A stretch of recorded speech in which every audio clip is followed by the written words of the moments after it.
అయిపోయింది కదా, మళ్ళీ ఇంకొక మంచి డెవోషనల్ వ్లాగ్తో అయితే మేము ముందుకు వచ్చేసామన్నమాట. అంటే నందవరం చౌడేశ్వరి దేవి వ్లాగ్ అయితే తీస్తున్నాం అనమాట. సో యాక్చువల్గా ఈ ఊరు ఎక్కడుందంటే బన్గాన్పల్లి నుంచి 7 to 10 కిలోమీటర్ డిస్టెన్స్లో ఉంది. నంద్యాల నుంచి 30 కిలోమీటర్స్ డిస్టెన్స్లో ఉందన్నమాట. సో బస్సెస్, ఆటోస్ అవన్నీ కూడా అవైలబుల్గా ఉంటాయి.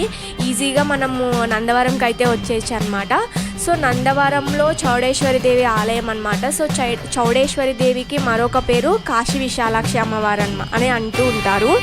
సో టెంపుల్ ఆర్కిటెక్చర్ అయితే చాలా అంటే చాలా బాగుంటుంది. అమ్మవారు కూడా అచ్చు నిజంగా అమ్మవారు కూర్చున్నట్టుగానే అనిపిస్తుంది అనమాట. మనం ఏది కోరుకుంటే అది జరుగుతుంది. బట్ మనం గట్టిగా కోరుకోవాలి. మన సైడ్ నుంచి కూడా మన ప్రయత్నం మనం చేయాలన్నమాట. సో ఇదంతా పక్కన పెడితే అసలు ఈరోజు బ్లాగ్లో ఏంటంటే నందవరం జ్యోతులు అనమాట. సో నందవరం జ్యోతులు అంటే ఏంటి, రాయవరం ఏంటి